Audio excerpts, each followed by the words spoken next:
outgoing and men more withdrawn, and increases some pleasure-seeking activities. And the reason why it does this is because it releases a chemical called dopamine, which is a neurotransmitter. And it's also been linked to schizophrenia. So in light of those, it makes sense, because dopamine is a neurotransmitter that is involved with feeling pleasure, and schizophrenia is due to defects in the dopamine pathway, which also enters into a whole lot more interesting questions. If somebody is able to discern reality from, or if somebody is not able to discern reality from non-reality, can you still expect them to be saved? Are they still schizophrenic when they get into heaven? So it also brings up the concept of mind-body dualism.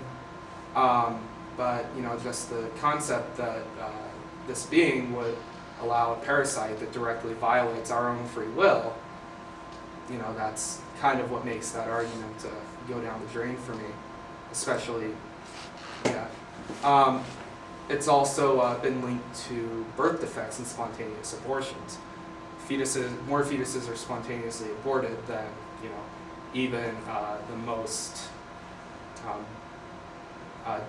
dishonest abortion opponents could ever imagine. So, it also brings up the concept of fairness. I have to prove myself for hopefully around 80 more years, but that fetus, before it's ever born, basically gets a free ticket. So I don't think that really squares with ethics. Like I said at the beginning of the presentation, this one I'm gonna say is kind of a weak argument, because Francisco Ayala, basically his proposition is that evolution kind of nullifies the problem of evil. But when talking with people about evolution, the thing that I have, once you get past the whole proof thing, and once you explain to them the proof, the concepts, the one problem that they cite most frequently is that they can't believe that an all-knowing being or an all-loving being would have created through a process that causes, that basically went through millions of years of bloodshed to happen. And I cannot argue with this, because evolution is an incredibly brutal process, but also we have a lot of proof behind that. And a lot of the theistic evolutionist authors I read don't really address that concern. They focus more on the proof. So, but, if you study entomology for any amount of time, you start realizing that insects, the way that they have sex is sometimes incredibly crazy. Like, there are beetle penises, which look like these huge giant maces. Bedbugs have something called traumatic insemination, where the male actually stabs the female and ejaculates straight into her hemocoel. And, in laboratory settings, female bedbugs have been literally raped to death by males. So, nature is an incredibly brutal phenomenon. And there's also a genus of parasitoid wasps called Incarcia, which, to survive under very low host density, have evolved a system where the male actually develops it within as a parasitoid within a female of the same species, which eventually kills it. So, even though insects don't feel pain, pain is only one part of the definition of suffering, and I really don't see as incredible. When I use the term beautiful, I don't necessarily mean that it's good. Sometimes I talk about just the sheer brutality of it being beautiful in a poetic sense. But, something that would create something as awesomely evil as that, you have to wonder about its intentions regardless. And then there's always the concept of natural disasters. Even if we live in a world governed by natural processes, and the Creator wants to have it that way, you can't ignore the suffering that is caused from that. Like, for example, flooding. Even though the whole flood is a natural process, there are other elements to flooding which can really, really mess with things. Like, for example, if an area in Africa gets flooded, you have the problem with malaria mosquitoes breeding in those pools. And then one of the other things I thought I put this in here, but there are, if you want to say that the Earth is fine-tuned for life earlier, well, there are huge regions in Africa where basically no humans can live because of a disease called sleeping sickness. A fly bites you, trypanosome goes in, replicates in your brain, you go to sleep and die.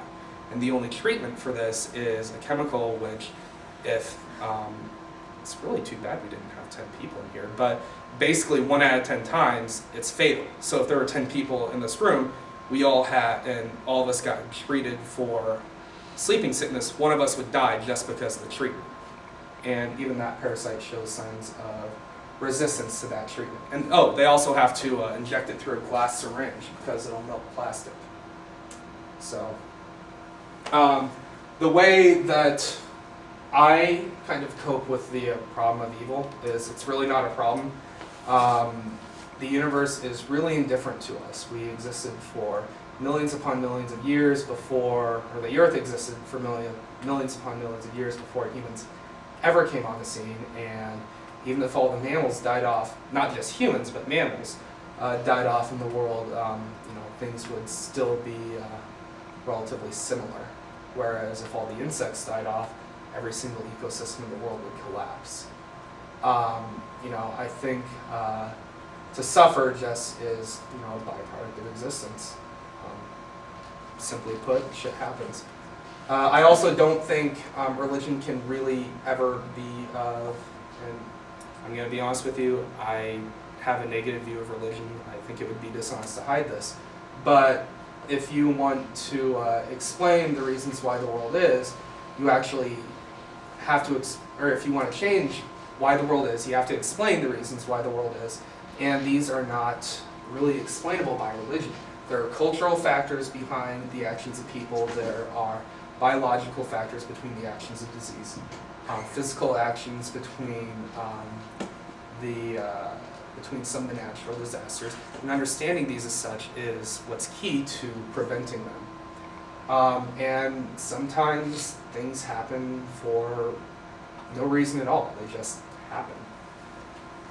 So, like I said, this is mostly geared towards the deity, the version of the deity that I was brought up in, but not all versions of deities are all-knowing, all-loving, all-powerful. Greco-Roman gods, for instance, very good example. But, if a lot of these arguments you can argue for essentially any deity, even one that we know is fake. And in a lot of the labs I work in, we have something called a negative control, which is where we run the experiment in a way that we know is not going to happen. For instance, if you run a experiment to replicate DNA, what you do is you run another experiment to replicate just the same way you did to replicate the DNA, only you don't add the DNA you want to replicate, just to make sure it's not contaminated. And if everything goes right, nothing happens, and and if nothing happens in the other ones, we can just assume that it didn't work, and I kind of take the same line. I don't think, I think that version of a deity is very difficult, maybe not impossible to disprove, but if